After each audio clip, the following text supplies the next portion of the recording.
ان الحمد للہ حمدا کثیرا طیبا ان اللہ و ملائکتہ یصلون علی النبی یا ایہا الذین آمنوا صلوا علیہ وسلموا تسلیما الصلاۃ والسلام علیک یا رسول اللہ الصلاۃ والسلام علیک یا خاتم النبیین الصلاۃ والسلام علیک یا جد الحسن والحسین الصلاۃ والسلام علیک یا اکرم الاولین والآخرین اللہم صلی علی سیدنا و سندنا و طبیبنا سیدنا و مولانا محمد النبی الامی وعلی آلہ و صحبہ و بارک وسلم۔ پروگرام سلسلہ نور کے ساتھ وسیم فیضی حاضر ہے۔ آج کا ہمارا موضوع استاد کا شخصیت سازی میں کیا کردار ہے۔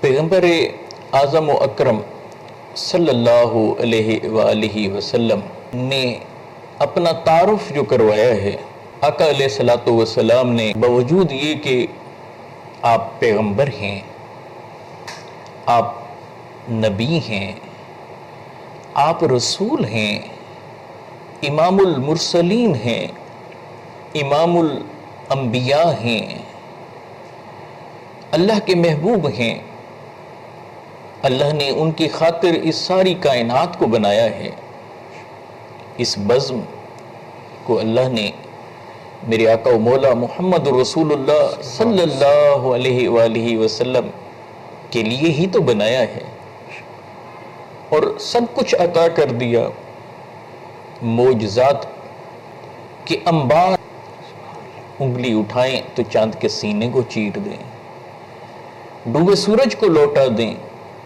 انگلیوں سے پانی کے چشموں کو بہا دیں۔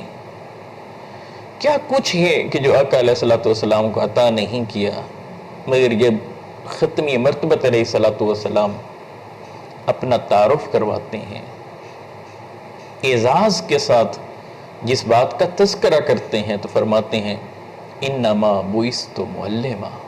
استاد کی اتنی عظمت ہے، اتنی رفعت ہے کہ استاد کی نسبت پیغمبر اعظم و اکرم صلی اللہ علیہ وآلہ وسلم کے قدموں سے جا کر ملتی ہے۔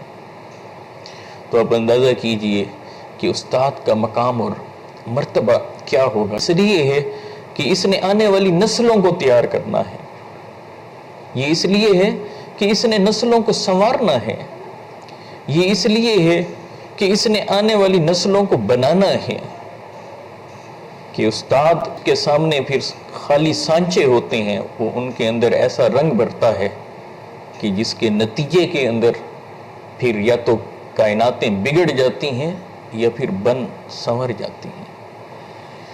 شخصیت سازی میں استاد کا کیا کردار ہے، اس موضوع پر گفتگو کرنے کے لیے آج ہمارے اسٹوڈیو میں تشریف لائے ہیں محترم المقام پروفیسر محمد شکیل چودھری صاحب۔ میں انہیں خوش آمدید کہتا ہوں۔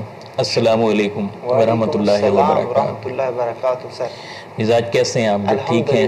ماشاء اللہ۔ استاد کا کیا کردار ہے شخصیت سازی کے حوالے سے؟ تو سب سے پہلے تو آپ یہ بتائیں کہ ہمارے ناظرین کے لیے کہ استاد کی ذمہ داریاں کیا ہیں کہ جس کے نتیجے میں پھر وہ شخصیت سازی کرتا ہے۔ بسم اللہ الرحمن الرحیم۔ سر آج الحمدللہ مجھے یہاں پہ گفتگو کرنے کا موقع ملا، اور آپ کا بھی بہت شکریہ۔ لیکن میں ناظرین کو ساتھ یہ بھی بتاتا چلوں، آج جو میں گفتگو کر رہا ہوں ان میں سے بہت سارے پہلو ایسے بھی ہیں جو میں نے استاد محترم پروفیسر وسیم فیضی صاحب سے سیکھے ہیں۔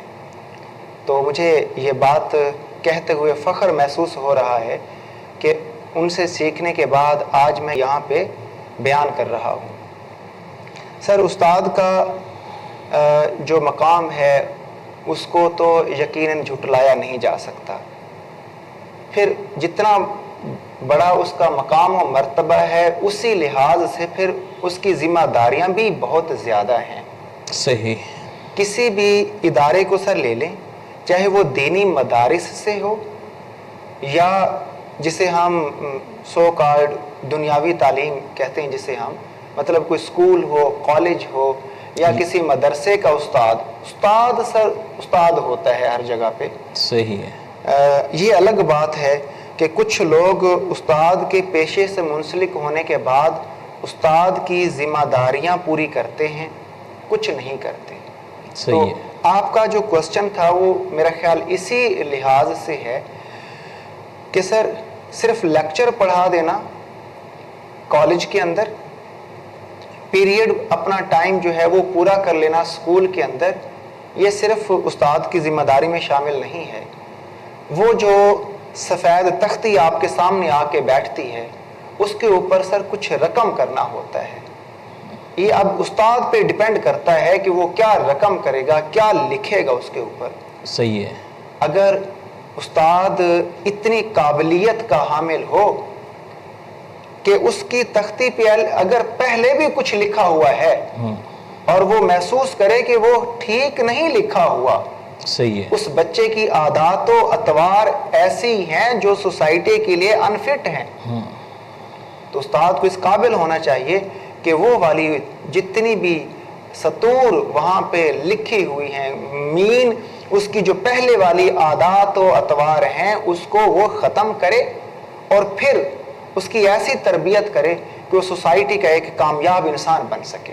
استاد کی اپنی جو شخصیت ہے اس کو کیسا ہونا چاہیے، بالخصوص علم اور فنون کے حوالے سے. آج جب ہم 21ویں صدی میں بات کر رہے ہیں، سائنس اور ٹیکنالوجی کا یہ دور ہے. بالکل سر. تو اس میں استاد جب ڈیلیور کرتا ہے اسٹوڈنٹ کو، اپنے شاگرد کو، اپنے بچے کو، تو اس تناظر میں اس کا اپنا نالج. I got it سر. میں عرض کروں سر، اس وقت ہمارے ہاں جو میجر مسائل جن کا سامنا ہمیں کرنا پڑ رہا ہے وہ یہ ہے کہ استاد جدید علوم سے اگر فرض کریں کالج کا استاد ہے، یونیورسٹی کا ہے یا مدارس کا ہے. بالکل. اب دیکھیں جو مدارس کا استاد ہے وہ صرف ایک مدرسے کی تعلیم تک محدود ہو کے رہ جاتا ہے، اور اسی طرح جو یونیورسٹی یا کالج کا استاد ہے وہ بھی اپنے لمیٹڈ ریسورسز کے اندر رہتا ہے. اب مطلب ایک بک جو پرنٹڈ بک ہے اس کے پڑھانے تک محدود رہتا ہے. ایسا نہیں ہونا چاہیے سر. چاہے وہ مدرسے کا استاد ہے، چاہے وہ اسکول یا یونیورسٹی کا استاد ہے، اسے جدید علوم کا ہر حوالے سے علم ہونا چاہیے. صحیح ہے. کائنات کے اندر کیا کیا تبدیلیاں آ رہی ہیں، ان تبدیلیوں کے پیش نظر اس وقت کیا ضرورت ہے. اگر ایک چھوٹی سی بات سر میں بیچ میں کوٹ کروں، ہمیں یاد ہے جب ہمارے اساتذہ نے ہمیں پڑھایا کہ برصغیر میں مسلمانوں کے زوال کے اسباب، تو ان میں ایک جو بڑا پوائنٹ وہ کوٹ کرتے تھے کہ اس وقت مسلمان صرف اسی بات پہ بار بار اصرار کرتے تھے، جی یہ جو جدید علوم ہیں، جدید ٹیکنالوجی ہے، اس حوالے سے وہ کہتے تھے تھوڑا سا ہمیں دور رہنا ہے. اور جو دوسرے لوگ تھے ان کے سر بحری بیڑے منڈلا رہے تھے، انہوں نے جدید توپ اور بندوق اور ان سب چیزوں کا استعمال شروع کر دیا. صحیح ہے. نتیجتاً مسلمانوں کو پیچھے آنا پڑا. اچھا، یہ ہماری تاریخ تو نہیں ہے، یعنی ہماری بحیثیت مسلمان جی حضور یہ تاریخ نہیں ہے. ہم تو دیکھتے ہیں کہ بڑے بڑے سائنسدان، ابن الحسم شروع کے اندر، یہ تو میری ورنہ آپ نے میری دکھتی رگ پہ ہاتھ رکھا، بڑا ایک مزہ آئے گا اس پہ. وہ پہلے سکالر ہیں، اسلامی علوم کے بھی ماہر ہیں. بالکل. پھر وہ سائنسی علوم کے نہ صرف ماہر ہیں بلکہ آج بھی یورپ کی جو ترقی ہے اس کے پیچھے ان کا ہاتھ ہے. اور وہ جو ابتدائی طور پر جو کچھ انہوں نے انہیں دیا، آپ دیکھیں کہ یہاں سے چاہے فارابی ہوں، رازی ہوں، ابن حیثم ہوں، جابر بن حیان ہوں، یہ دیگر جتنے بڑے بڑے سائنسدان ہیں، پہلے دینی علوم کے ایکسپرٹ ہیں، عالم ہیں، صوفی ہیں، ایسے ہی سائنسدان بھی ہیں. ایسے ہی ہے. تو تاریخ تو ہماری یہ ہے. بالکل حضور. کٹ کہاں سے گئے ہم؟ کٹ حضور یہی، اب جب یہ تھوڑا سا وقفہ بیچ میں آیا ہے، یہ جو برصغیر کی تاریخ حضور، اس وقت وہ کہتے ہیں فردوس جو تیرا ہے وہ کسی نے نہیں دیکھا. صحیح. افرنگ کا ہر کریا ہے مانند فردوس.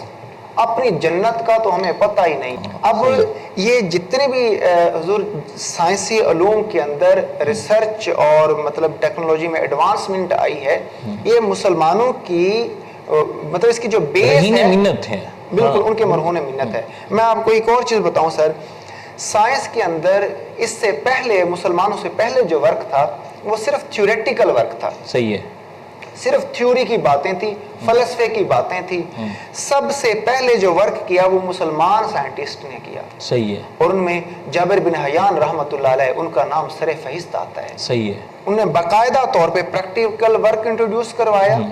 اور پھر اس کے بعد باقی جو نام ہے مطلب البیرونی رحمۃ اللہ علیہ کا نام لیں, ابن الحیثم کا نام لیں, سب کے جن کے آپ نام لے چکے, ان لوگوں نے سر طویل لسٹ ہے. بالکل ایسے ہی.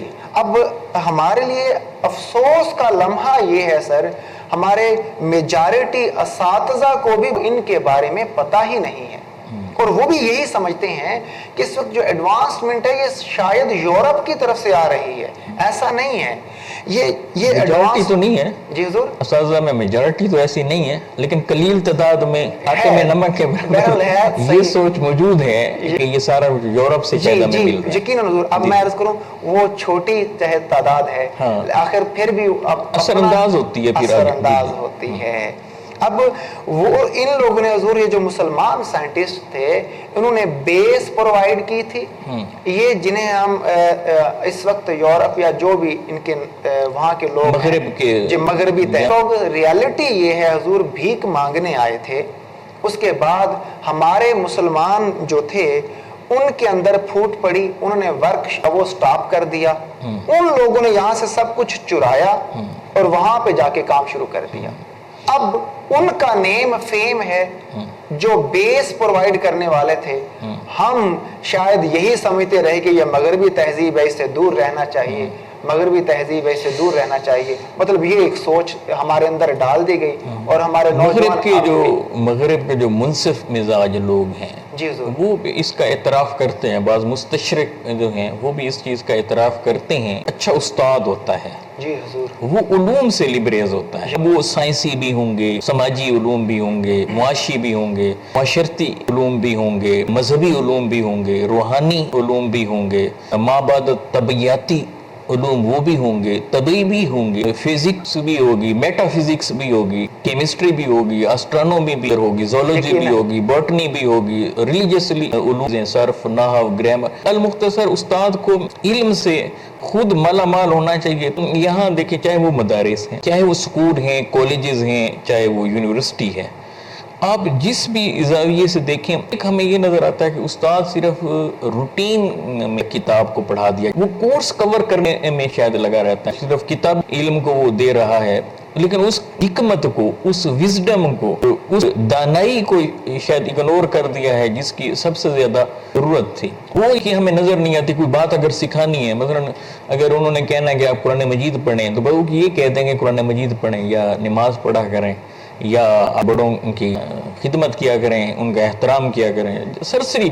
تو وہ ایسا کون سا طریقہ ہونا چاہیے استاد کے پاس, وہ مؤثر ٹول کون سا ہے, وہ مؤثر ہتھیار کون سا ہے کہ ادھر استاد کی زبان سے کوئی بات نکلے اور ادھر بچے کے دل کے اندر اترتی اترتی اترتی چلی جائے. بالکل حضور, بہت خوبصورت پوائنٹ حضور آپ نے پک کیا ہے.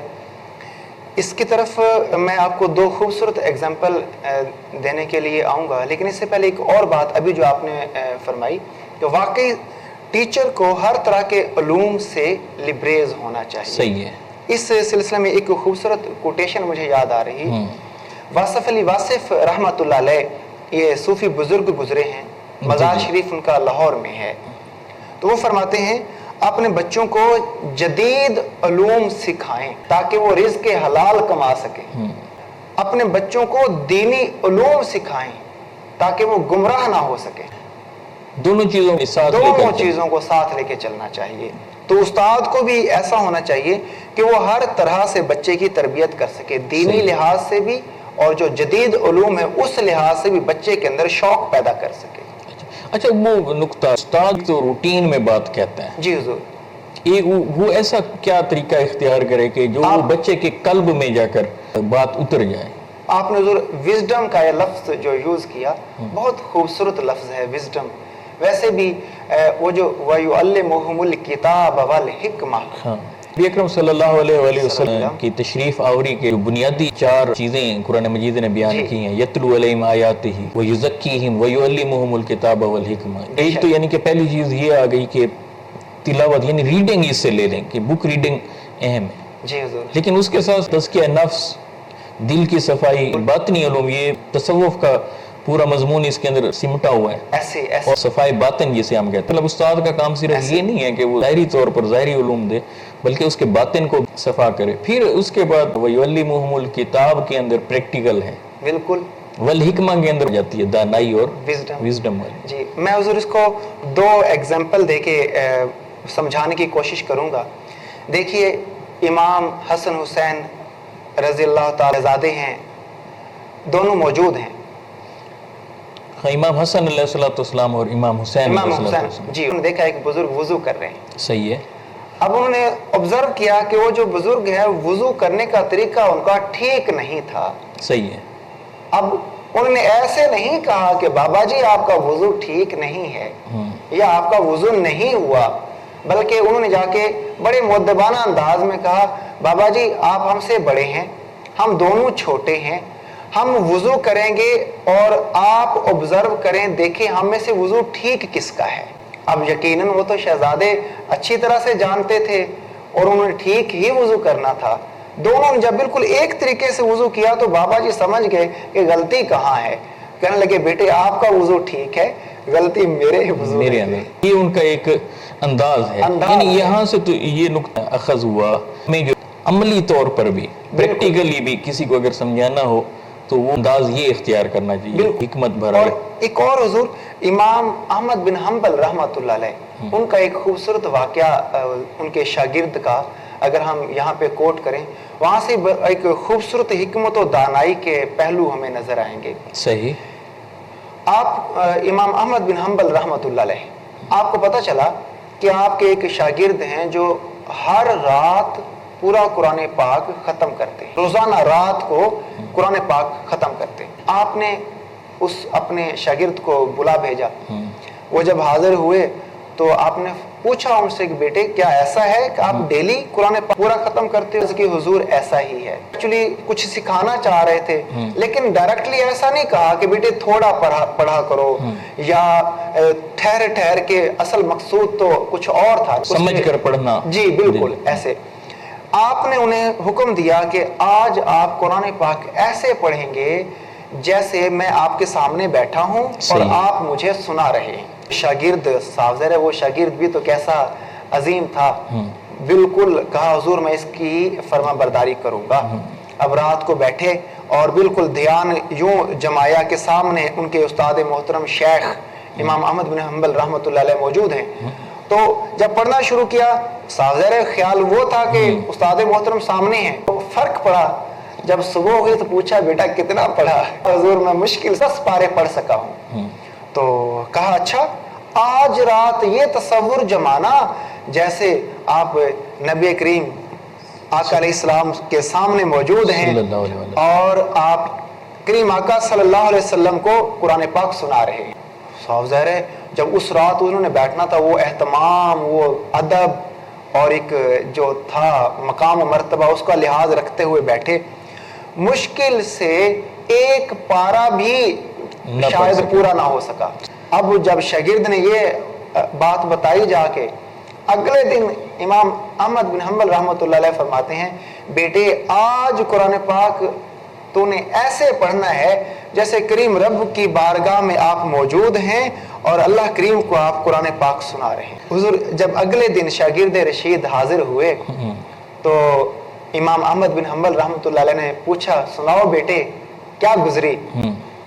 کہا حضور وہ جلال وہ دبدبا ایسا مجھ پہ طاری ہوا کہ بس میجارٹی جو رات کا ٹائم تھا رونے میں گزر گیا اور بمشکل ایک سورت پوری کر سکا. اب یہ حکمت اور ہاں، دانائی انہوں نے ڈائریکٹ نہیں کہا کہ بیٹی قرآن مجید اس سے نہ پڑھیں، نہ پڑھا کریں. ہاں، یہ انداز آج ہمارے اساتذہ میں نہیں ہے. ایسے ہی اب اس کو دیکھیں نا، اس کے اگر آپ پہلو دیکھیں تو بڑے خوبصورت پہلو نکلتے ہیں. ایک تو یہ کہ جو شاگرد تھے کتنے فرما بردار تھے. ٹھیک ہے. دوسرا ان کی روحانی تربیت بھی کتنی اچھی کی گئی تھی کہ جیسے ان کو کہا گیا وہی تصور اور خیال انہوں نے جمایا. پھر دوسرا اینڈ پہ یہ بھی سکھا دیا کہ بیٹے اصل راستہ اصل طریقہ یہی ہے آخری والا. سمجھ کر سوچ کر قرآن مجید پڑھنے کے معاملات ہیں، خشیت طاری ہو، بالکل ایسے خوف ہو کہ سمجھ کر پڑھا جائے. اگر اتنی تیزی سے پڑھے گا تو وہ اجر تو مل رہا ہے، الفاظ تو ادا ہو رہے ہیں، ثواب تو، لیکن وہ مقصود نہیں ہے. قرآن مجید تو اس لیے آیا تھا تاکہ انقلاب بپا ہو، انفرادی اور اجتماعی سطح پر. تو بائی پروڈکٹ ہے کہ اس کے ساتھ اجر بھی مل رہا ہے. ایک چھوٹا سا پہلو ابھی میرے ذہن میں آیا اسی آپ کی بات سے، وہ یوں ہے اصل میں اگر ہم قرآن پاک کی ڈیفرنٹ آیات کو جب ہم دیکھتے ہیں تو افلا تعقلون بار بار جھنجھوڑا جا رہا، تدبر نہیں کرتے، عقل نہیں رکھتے. حضور یہی تو ہے. اب دیکھا جائے تو یہ جو جدید علوم جتنے بھی ہیں، کیمسٹری ہے، فزکس ہے، بایولوجی ہے، یہ لاز ہیں، جو بھی سب کچھ ہمیں ملے یہ اسی افلا تعقلون اور اس کے اچھا یہاں آپ کی بات سے یہ جدید جن علوم کی طرف آپ نے اشارہ کیا، زولوجی ہے، بوٹنی ہے، بایولوجی ہے، فزکس ہے، کیمسٹری ہے، آرگینک ہے، ان کے اندر تو تصور ابھرتا ہے، تھیوری ہے اور ایک پریکٹیکل. یقیناً مثلا استاد کے پاس یہ بڑے مواقع ہوتے ہیں، لیب میں لے جائیں گے بچوں کو، صحیح ہے، محلول سامنے ہوں گے، بیکر پڑا ہے، وہ وہاں پریکٹیکل کراتے ہیں. ایک اچھا استاد ہے وہ لیبارٹری میں لے جاتے ہیں، انسانی ڈھانچہ دکھا کر انہیں سمجھا رہے ہیں. ٹھیک ہے، یہ تو ایک ہو گئی کہ وہ سبجیکٹ جو ہمارے ہاں جن کے اندر باقاعدہ پریکٹیکلز ہوتے ہیں. اچھا ایک اور جس طرح سوشیالوجی ہے، صحیح ہے، جس طرح فلسفہ ہے، صحیح ہے، قانون ہے، لا پڑھاتے ہیں. ٹھیک ہے. اب وہاں کوئی لیب نہیں ہوتی، یہاں استاد نے بچے کو سمجھانا ہے تو کیا وہ صرف تھیوری پر ہی تکیہ کرے؟ اس کا انداز کیا ہونا چاہیے؟ I got it. میں حضور اس کو ایک ایگزامپل سے ایکسپلین کرتا ہوں. یقیناً پریکٹیکل ورک ہر جگہ پہ، چاہے وہ کسی بھی فیلڈ میں ہے سر، ہم سائنسز میں یا آرٹس میں یا کسی بھی طرف ہیں، پریکٹیکل ورک ہمیشہ بچے کو وہ کچھ سکھا جاتا ہے جو کہ وہ کئی مہینوں یا سالوں میں بھی نہیں سیکھ سکتا. اب ایک مثال دیتا ہوں آپ کے کوسچن کے آنسر میں.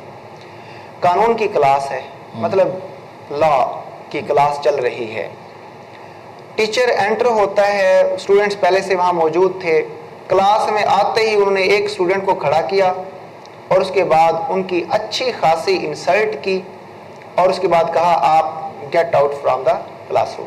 اب اسٹوڈنٹ کلاس روم سے باہر چلے جائیں. اسٹوڈنٹ نے کہا سر میرا قصور بتائیں. کہا اب پھر آپ دوبارہ سے سوال کرتے ہیں آگے سے، آپ کو کہا گیا آپ چلے جائیں، کلاس روم چھوڑ دیں. بہرحال اسٹوڈنٹ نے پھر سے معافی تلافی والا سلسلہ جیسے ہوتا ہے سوچا چلیں جان چھڑاؤں کسی طرح سے، لیکن استاد محترم تھے کہ انہوں نے معافی نہیں دی، مانے نہیں ہے، باہر نکال دیا. ٹھیک ہے. جو ہی وہ کلاس روم سے اسٹوڈنٹ باہر جاتا ہے، کلاس پوری کے اوپر ایک سکتہ طاری ہو گیا، ایک عجیب سا ماحول پیدا ہو گیا. تب پروفیسر صاحب مخاطب ہوتے ہیں بیٹھے ہوئے باقی طلباء طالبات سے، بیٹے بتاؤ قانون کس لیے بنایا جاتا ہے؟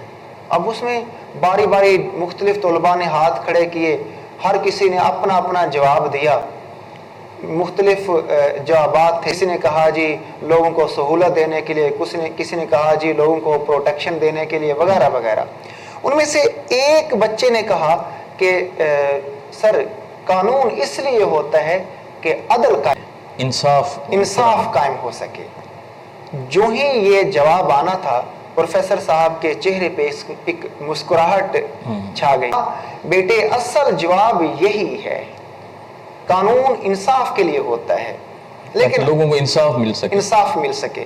لیکن یہ بتائیں آج کی ہماری اس کلاس کے اندر میں نے آپ کے اس کلاس فیلو کے ساتھ جو رویہ رکھا، اسے انصاف کہیں گے یا ظلم کہیں گے؟ تو سب نے کہا یقیناً سر اسے ہم ظلم کہیں گے، آپ نے ظلم کیا ہے. بغیر پوچھے بغیر قصور کے اس کی معافی کے باوجود بھی آپ نے ان کو باہر نکال دیا. تو پھر استاد محترم نے کہا جب آپ کو پتا تھا میں ان پہ ظلم کر رہا ہوں تو آپ میں سے کوئی بھی بولا ہی نہیں. یعنی انہوں نے عملاً وہ اور پھر اینڈ پہ ایک بڑی خوبصورت بات کی, کہا بیٹے آج کی کلاس یہیں پہ ختم, آج آپ جائیں پہلے سیکھیں. انہوں نے یہ سمجھایا ہے کہ آپ وکیل بننے جا رہے ہیں, ایڈوکیٹ بننے, بیرسٹر بننے جا رہے ہیں, تو یہ آپ تو جا تو رہے ہیں لیکن یہاں سے سیکھ کیا رہے ہیں. تو اس نے پریکٹیکلی کر کے دکھایا. اچھے استاد کو یہ انداز اپنانا چاہیے. بالکل بتائیں نا, ہم اساتذہ جب کوئی غلطی کرتے ہیں محسوس ہو بھی جاتا ہے کہ ہم سے کوئی غلطی ہو گئی ہے, مسٹیک ہو گئی ہے, اسے ہم مانتے نہیں ہیں. بالکل رویہ یہ ہو تو تسلیم نہیں کرتے یا رجوع نہیں کرتے. مراحل میں کہیں انسان ہے جو ہے خطا کا پتلا ہے, اسے غلطیاں ہوتی, اپنی غلطیاں استاد کو بھی تو سیکھنا چاہیے. بالکل سیکھنا چاہیے. بچے اس رول ماڈل سمجھتے ہیں, مثال سمجھتے ہیں. اس میں حضور میں عرض کروں, دیکھیں انسان ہونے کے ناطے غلطی ہر کسی سے پاسبل ہے. ہم نے جو سیکھا وہ یہی ہے کہ حضور انبیاء معصوم ہوتے ہیں. اس کے بعد ہر شخص, اساتذہ ہیں یا بڑے ہیں, بزرگ ہیں, چھوٹے بچے ہیں, خواتین, ان سے غلطی کا امکان ہے. تو اب استاد ہونے کے ناطے تو بلکہ اس کو زیادہ اس چیز کا قائل ہونا چاہیے کہ اچھا مجھ سے غلطی ہو گئی, اوہو اچھا بیٹے اس کو ہم اس طرح سے ٹھیک کر لیں گے. کیا ہے کہ مس گائیڈ کرنے گے جی اسے, کیونکہ وہ گائیڈ کرنے والا ہے استاد. یقیناً کہ یہ استاد اور شاگرد کے درمیان فاصلہ ہونا چاہیے. ہم بالعموم یہ دیکھتے ہیں یہ فاصلہ نہیں رہتا. دو ایکسٹریم ہمارے رویے ہیں. ایک طرف کوئی بچہ سوال پوچھتا ہے تو شاید ہم اس کا وہ اس طرح سے جواب نہیں دیتے. بعض اساتذہ ہوتے ہیں بعض بچوں کے ساتھ بالکل ایک فاصلہ نہیں رکھتے. یہ کتنا ضروری ہے حضور تربیت کے لیے؟ تربیت کے لیے حضور فاصلہ رکھنا ضروری ہے, لیکن اتنا فاصلہ نہ ہو کہ بچے کو سوال پوچھنا ہی بھول جائے. ہماری سوسائٹی میں جیسے آپ فرما رہے ہیں ایک ایکسٹریم لیول یہ ہے کہ ہم بچے کو اتنا سنب کرتے ہیں کہ اس کو بولنے کا موقع ہی نہیں ملتا, اور اگر کبھی وہ بولنا چاہے بیچارہ وہ ڈرتے ہوئے بولتا ہے نہیں. تو اس لیول پہ بھی ایسا نہیں ہونا چاہیے, اور اتنا بھی نہ ہو کہ بچہ مطلب اتنا فری ہو جائے کہ وہ اپنے دوستوں کی طرح فضول لغویات, استاد ایک سٹیٹس ہوتا ہے حضور وہ برقرار رکھنا چاہیے. اور یہ ہم اساتذہ کے لیے بھی بڑی ضروری ہے. اگر ہم ان کی شخصیت سازی کر رہے ہیں تو اس میں اپنی غلطیوں کو بھی مانیں ہیں, تو اسے بہتر کرنے کی کوشش کریں. اچھا میرے ذہن میں نا بڑا خوبصورت واقعہ آ رہا ہے کہ استاد صاحب تشریف میں کسی شاگرد کی شادی میں, تو سارے لوگ بڑے کھڑے ہوئے, بڑا احترام اکرام, لوگ فخر کرتے ہیں استاد چلتا ہے, لوگ اتنا عزت دیتے ہیں, اتنا رسپیکٹ. بڑے سے بڑے کوئی کسی بھی عہدے پر بیٹھا ہو, دو ہستیاں تو ایسی ہیں نا, ایک والدین اور دوسری اساتذہ, کوئی بڑائی نہیں چلتی ان کے سامنے. کوئی شاگرد ظاہر ہوگا یا اولاد ہوگی, تو وہاں یہ معاملہ تو چلتا نہیں ہے. تو ان سے کسی نے پوچھا بھی اللہ تعالیٰ نے آپ سے سوال کیا تو آپ کیا جواب دیں گے, بھی کیا لائے ہیں؟ انہوں نے کہا میں تو اپنے شاگرد رکھ دوں گا کہ میں نے ان کی کیسی تربیت کی ہے. وضاحت خود بڑا اچھا تھا, لیکن اب وہی بات جو تھی وہ واپس آ رہے ہیں, ان کے وائف ساتھ ہے, راستے ان سے سامان چھینا گیا, چور ڈاکو راستے میں مل گئے. تو جب سارا کچھ چھین لیا گیا تو انہوں نے کہا جی انہیں اڑا بھی دیں. تو اس نے کہا جی آپ جو ہے نا گاڑی واڑی لے جائیں, میں ایک استاد ہوں, مجھے آپ کچھ نہ گے. تو وہ ایک جو قریب آیا ہوا تھا وہ گاڑی چھیننے کے لیے, تو اس نے سامنے دیکھا بھی یہ تو بھی میرے استاد نے. اس نے کہا وہ یہ تو میرے استاد ہیں, منہ باب انہوں نے ڈانپے ہوئے ہیں. تو باقی ساروں نے بھی وہ سامان وہیں چھوڑا اور وہاں سے چلے گئے. تو ان کی وائف بڑی خوش ہوئی, انہوں نے کہا شکر ہے کہ جو ہے نا آج آپ کی وجہ سے ہم بچ گئے ہیں.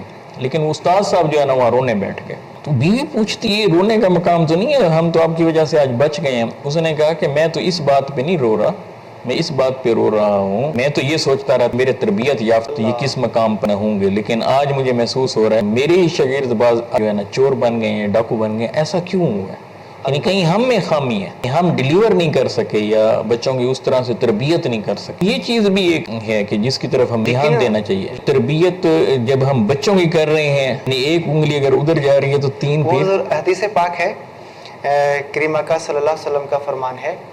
اگر اس حدیث پاک کا ایک ہم ترتیب دیکھیں, بڑی خوبصورت ترتیب ہے. وہ فرمان یہ ہے کہ تم میں سے جو چھوٹوں پہ رحم نہیں کرتا اور جو بڑوں کا احترام نہیں کرتا وہ ہم میں سے نہیں.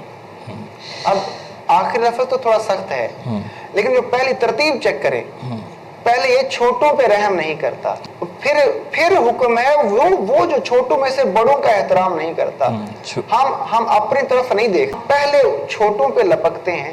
تو مقصد یہ حضور استاد ہمیشہ بڑا ہی ہوتا ہے، تو استاد کو پہلے چھوٹوں پہ ایک سلسلہ ہے کہ تعلیم کے ساتھ علوم کے ساتھ تربیت جو ہے وہ بہت زیادہ ضروری ہے. اساتذہ کی تربیت بھی بہت ضروری ہے. یعنی ہمیں اپنا ابھی پہلے خیال کرنا ہے، اپنی بھی تربیت کرنی ہے، پھر بچوں کی تربیت پر فوکس زیادہ کرنا ہے. آج ہم صرف انہیں نالج تو دے رہے ہیں لیکن شاید ہم اس طرح کی تربیت نہیں کر رہے جس کی وجہ سے شخصیت سازی جیسی ہونی چاہیے تھی وہ معاشرے میں ہو نہیں. حضرت عبد الرحمن رحمہ اللہ تعالی علیہ امام مالک رحمۃ اللہ علیہ کے شاگرد ہیں.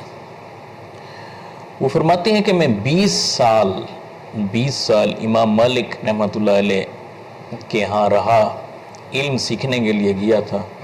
انہوں نے 20 سالوں میں سے 18 سال مجھے علم نہیں دیا، پڑھایا نہیں ہے، بلکہ میری تربیت کرتے رہے. 18 سال. سبحان اللہ.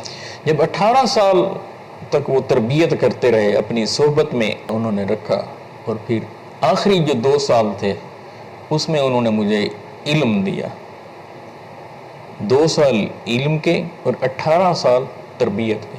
پھر وہ وہاں سے واپس آ گئے. پھر وہ فرماتے ہیں کہ جب بوڑھے ہوئے، آخری جب ان کی عمر تھی، تو اس وقت زاروں قطار روتے تھے اور اپنے شاگردوں اور بچوں کو بتاتے تھے کہ میں امام مالک رحمہ اللہ علیہ کے پاس 20 سال رہا، اس میں سے 18 سال انہوں نے میری تربیت فرمائی، 2 سال مجھے علم دیا. مگر آج جب میں پلٹ کر دیکھتا ہوں تو آج میرا دل کہتا ہے کہ کاش کہ میں نے وہ 2 سال بھی امام مالک رحمۃ اللہ علیہ سے علم حاصل نہ کیا ہوتا، وہ 2 سال بھی وہ میری تربیت پر ہی لگا دیتے. سبحان اللہ. تربیت اتنی ضروری ہے کہ اگر اچھی تربیت نہیں ہوگی تو پھر اچھی قوم کیسے تیار ہوگی، ہماری اچھی اولاد، اچھے شاگرد، اچھا معاشرہ وہ کیسے تشکیل پائے گا. تو تعلیم کے ساتھ ساتھ علوم کے حصول کے ساتھ ساتھ تربیت پر بھی ہمیں فوکس کرنا چاہیے. پروگرام سلسلہ نور کا وقت ختم ہوا چاہتا ہے. میں پروفیسر شکیل چودھری صاحب کا مشکور ہوں کہ اپنا قیمتی وقت نکال کر ہمارے پروگرام میں شریک ہوئے. اپنا خیال رکھیے گا. السلام علیکم ورحمۃ اللہ وبرکاتہ.